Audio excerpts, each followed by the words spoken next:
Hello, good morning, good day, whatever you're watching from. This is your regular host, Jude Ehizefa Okale, presenting you the program Eye on Corruption, the Nigerian Situation.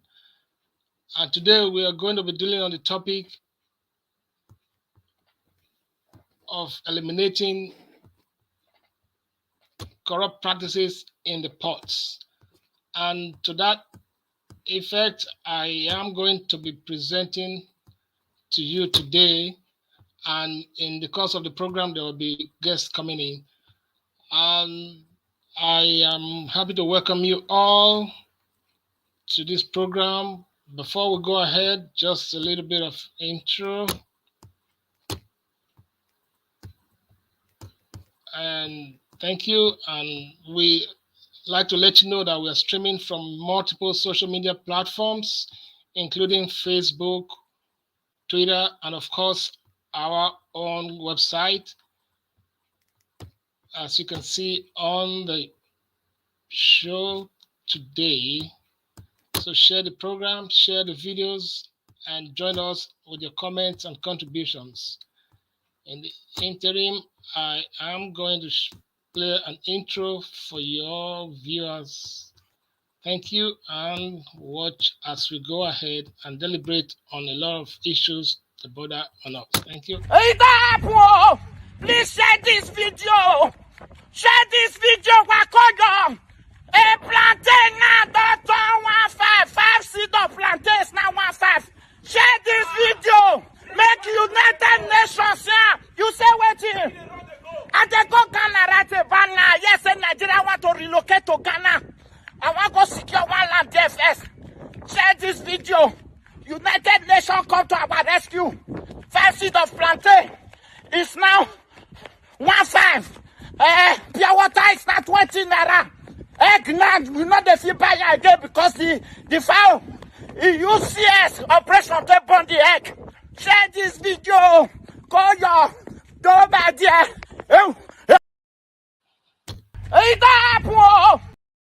Thank you very much. My name is Jude Ehizefa Okale, your regular host on the program Eye on Corruption, the Nigerian Situation. We are dealing on the topic today, eliminating systemic corruption at Nigerian seaports. Systemic corruption is a form of dishonesty or illegal behavior prevalent in the system, primarily due to the weaknesses of an organization or process. It is often perpetrated by those in positions of authority or power. A national seaport, like in the case of Nigeria, is like a gateway to the nation for imports and exports, and also plays a pivotal role in the generation of revenue for the nation. It is also a strategic point where a significant level of security needs to be put in place as a way of safeguarding the nation's territorial integrity.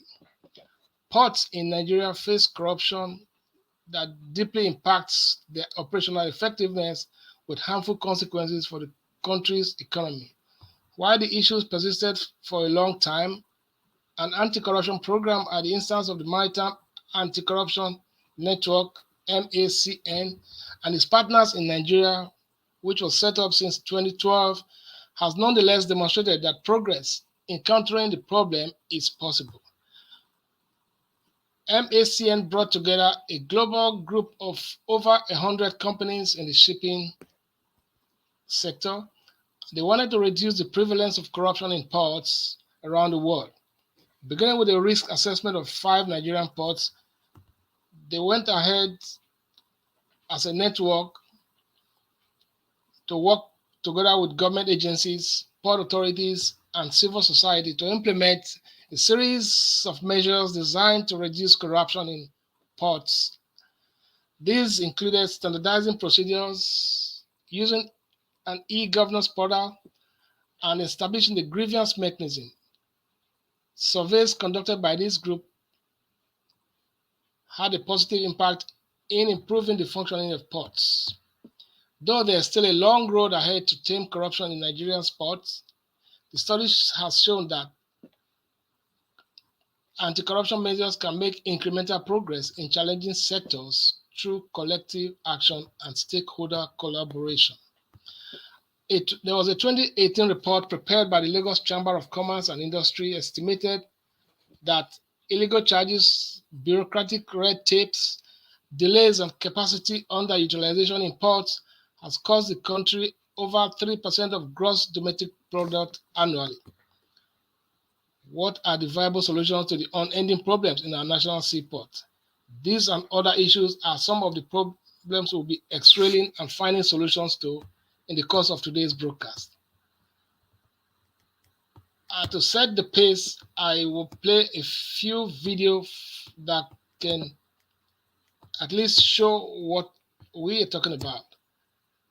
I will want to play you just a few videos that you will like on corruption incidents at Nigerian ports, just to give you a view of what I am about to do. Happy viewing. Let's talk about the Global Maritime Anti-Corruption Network. Together with the Convention on Business Integrity of Nigeria, says a total of 455 corruption incidents were recorded at the Nigerian seaports between 2019 and 2021. And that was contained in the new report on anti-graft activities released a few days ago by the two organizations. Joining me live here in our Abuja studios is Soji Apampa, who is the co-founder and CEO of the Convention on Business Integrity. And visiting from Denmark is a former ship master and associate director, Global Operations and Industry Engagement, the Maritime Anti-Corruption Network, Vivek Menon. Good evening, gentlemen. Thank you very much for making the time just to be on the show. Thank you, gentlemen, for standing by. Let's wrap up the conversation. In terms of where we are right now, quite a number of Nigerians tend to believe or think that corrupt practices in the maritime or shipping industry are not abating. Is this more of a perception than reality? Let me start with you, Vivek. Yes, so it is a two-sided coin. So there is someone who facilitates the whole process of corruption, and then there's someone who's demanding. So what used to be a practice of gratification, let's say a pat on the back, if you want to call it that way, became a demand over a period of time. That means certain individuals, as I mentioned earlier, who are going to use their discretionary powers and misuse the regulations of the nation are able to demand for such things from a vessel or a captain of a vessel, and therefore having no choice on board a vessel, and in the interest of operating in good time, so we all receive our goods in good time, so that we don't have to pay too much to receive our goods in the shops, they have to do what it takes to operate those vessels. So that has been the practice, and this is what the industry chose to change. And by joining MACN, they decided that we don't want to continue this practice, but at the same time we want to work with the public sector to see how we can see the change that we all want to see going forward. So that's what I would like to. Soji, they are just as guilty as these officials were going after. So I think it's a very loud signal. It seems to be very Herculean, and the whole process of trying to load cargoes and get them out, in terms of maritime shipping, ships turnaround time within the Nigeria's waters and all of that, still a bit Herculean. So is it all boiled down to corrupt graft practices, or we have infrastructure and other issues to deal with? No, there are a great number of issues. Yes, corruption is one issue. Inefficiency is another issue, but I think also the operating procedures. For instance, in the old days, it would take 142 signatures to get a vessel in and out of the port. That has been drastically reduced now by introducing standard operating procedures and the port process manual that says exactly what steps are required and who is to be involved with it, and that is what Shippers Council is implementing. And let me give you an example. Well, ladies and gentlemen, you can hear what the authorities there talked about. In the nation's port, a lot of corrupt practices are hampering the prospect of generating enough revenue for the nation, and there are bottlenecks on the part of those that are using the services of the customs and the ports. The are always confronted with issues of delays in processing and not knowing what to do at the right time because the standard operating procedures are not clear to every participant and stakeholders, and the port's process manuals are not available, are not readily available, and are not clear enough for stakeholders to be able to follow through. All kinds of charges, all kinds of levies, all kinds of tariffs are slammed on the users of the port. Even most of the payments are even undocumented, and people begin to wonder what is going on. There are instances where goods come in, and at the end of it, instead of taking a couple of days, you end up spending weeks and months, and demurrage keeps piling up, and it is always at the mercy of the port authorities and the stakeholders. So for this reason, we are deliberating on these issues today and trying to find profound solutions to these corrupt practices that have always caused clearing of goods and services to be a cumbersome problem to surmount. I am going to look at the issue from various perspectives. In an effort to enhance Nigeria's ranking on the Corruption Perception Index and boost transparency or eliminate bottlenecks and illegal demands within the region's seaports and terminals, the Nigerian government launched the Nigerian Ports Process Manual a couple of years back. This manual is a collection of various processes extracted from standard processing procedures of stakeholders in the port sector. The aim was to improve operations and service timelines, efficiency, and accountability in the port sector. But even with all these measures in place, we still found out that a lot of problems still arise in the port, up to illegal demands from the agents, as well as outrageous rates and fees that are slammed on users. There has never been a better time than now to begin to tackle these issues. The government has, on its part, set up some sort of problem-solving mechanisms in place, but they don't seem to be having enough commitment to see the process through. And that's a problem we are all experiencing in the nation's seaports. What are the solutions to these bedeviling problems? How do we begin to tackle these issues so that corrupt practices in the maritime sector will be at least reduced to the barest minimum for the benefit of the teeming users of the facility? You can submit your comments via our comment section and let us look at these issues together. I will be playing a video on some other instances that have happened in the past. I'm just going to share one of such, and you will understand where I am coming from. Just a very brief one, of course. It is about the irregularities that we still come across in the ports every now and then. Containers are abandoned for months or weeks. Operations are easy when ships can load and unload their cargo seamlessly. Business owners clear their goods and move out their wares within a given time frame.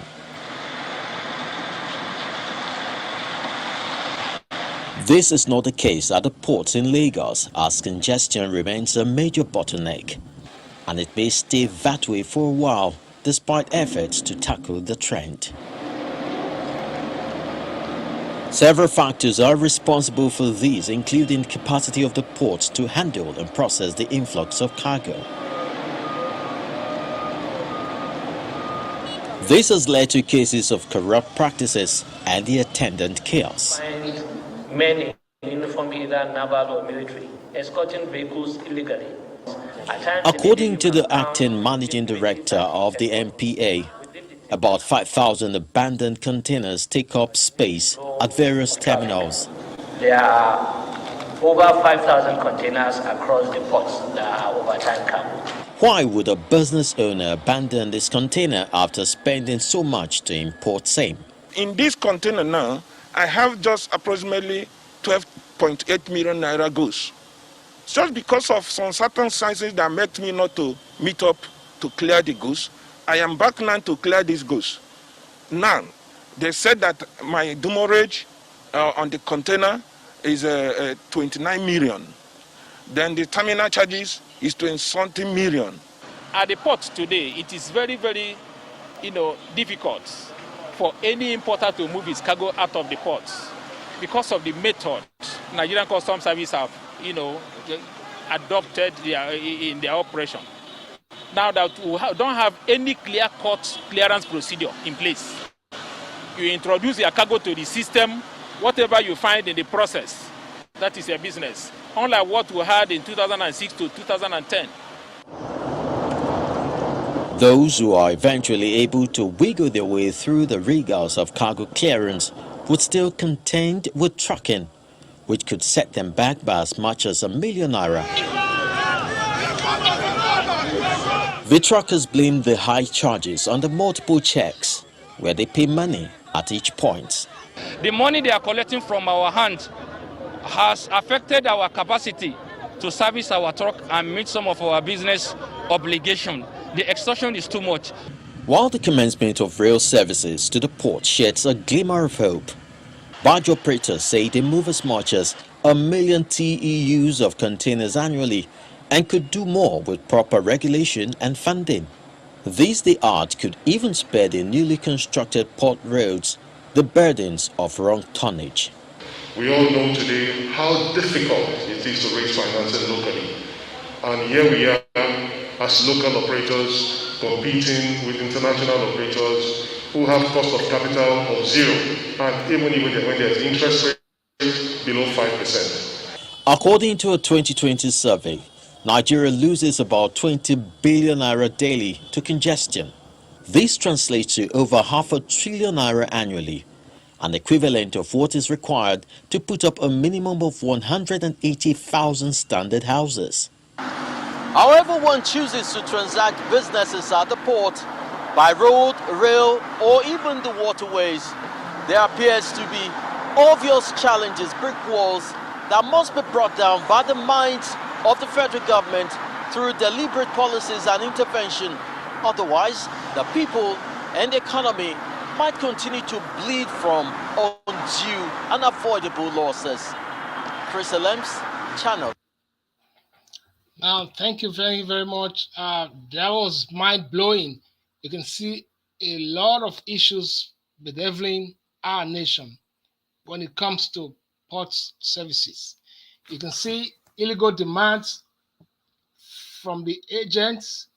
You can see all kinds of extortion going on to the extent that hard-earned money are wasted, and at the end of it, your container becomes an abandoned product, an abandoned container.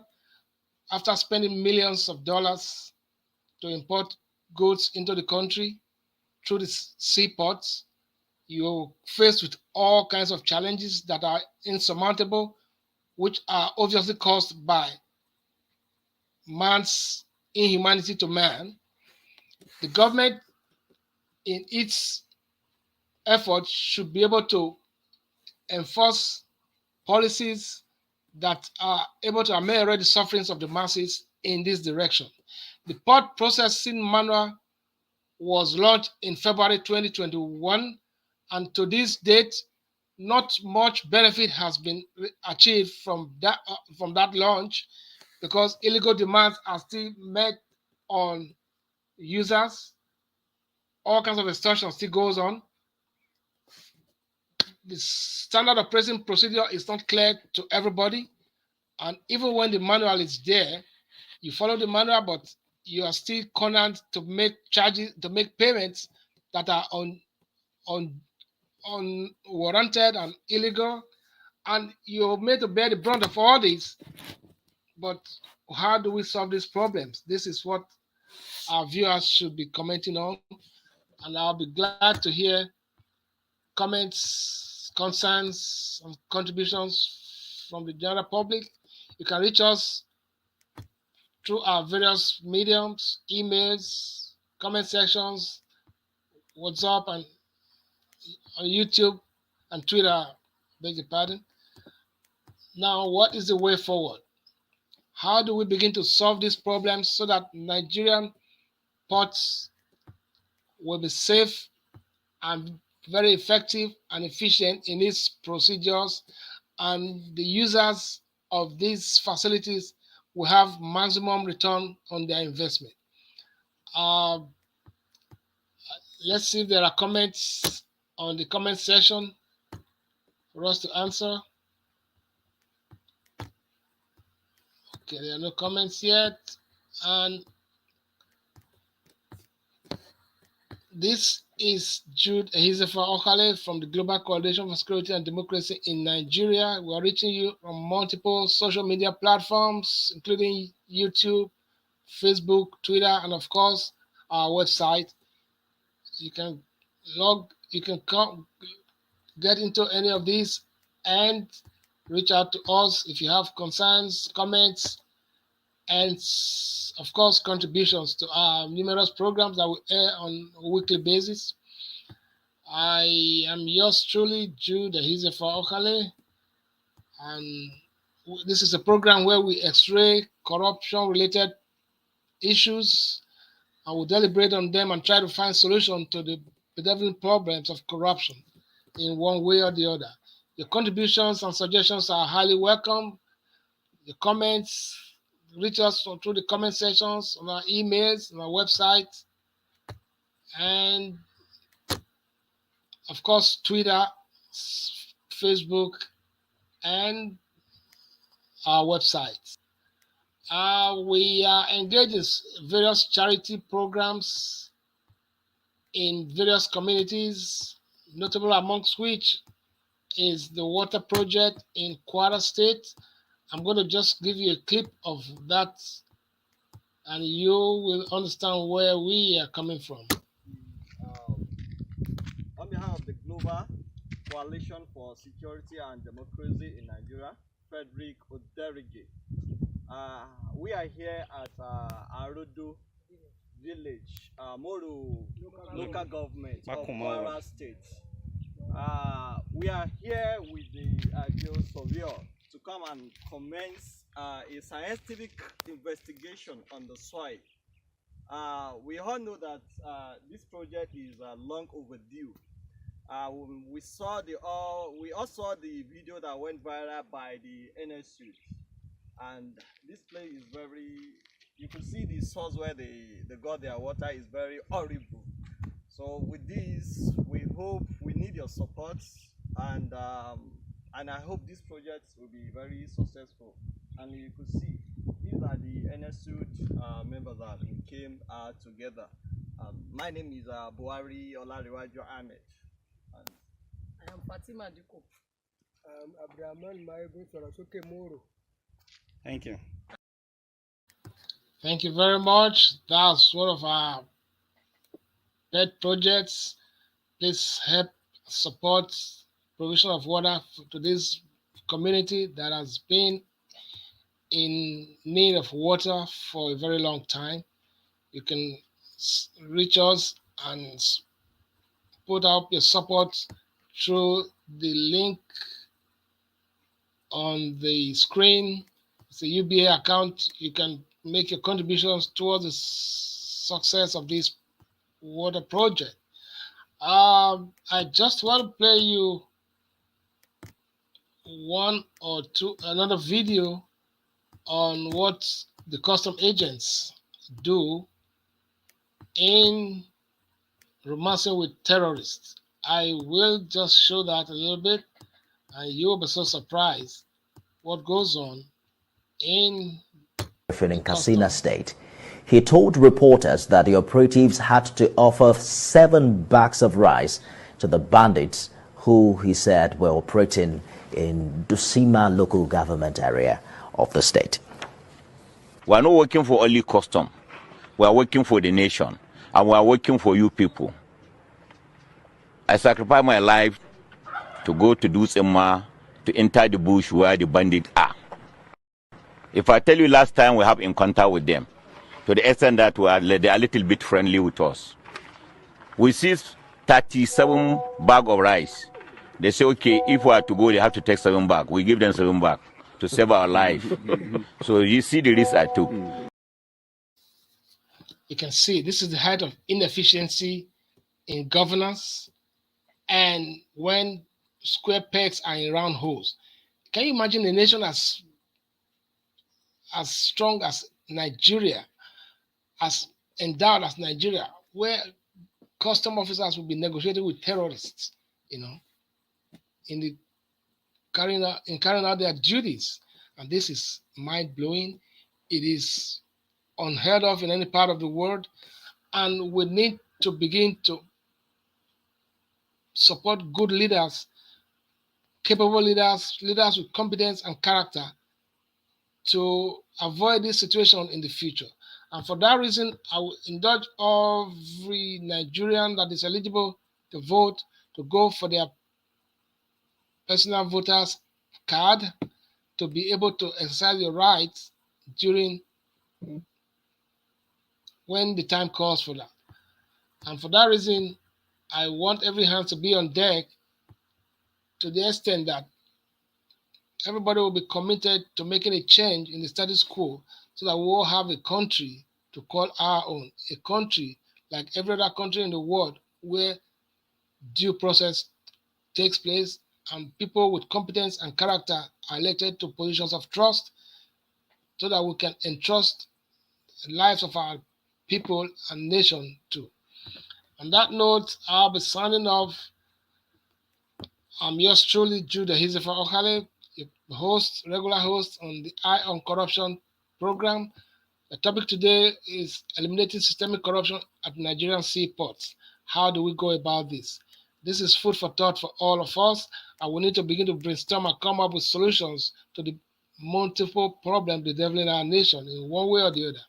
Please, Nigerians, hold on to your faith and be a good ambassador of your country.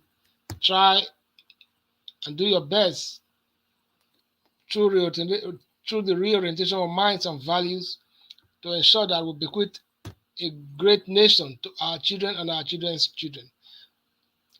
Passivity is not accepted, and it's never acceptable. Stand your grounds, know your rights, do what you need to do to make your country great. I am yours truly. Thank you for having me.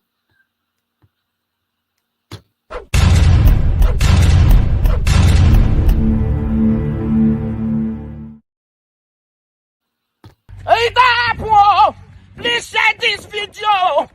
Share this video. Wakoyo. A plantain now.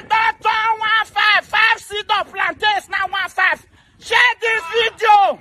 Make United Nations here. You say waiting. I dey go Ghana right about now. Yes, Nigeria want to relocate to Ghana. I want to go secure one land there first. Share this video. United Nations come to our rescue. 5 seed of plantain is now 15. Pure water is now 20 naira. Egg now we not the fee buy again because the fowl use CS operation to burn the egg. Share this video. Call your door by there. On that note, I'll sign off. I'm yours truly, Jude Ehizefa Okale, regular host on this program, Eye on Corruption. Thank you and have a good day.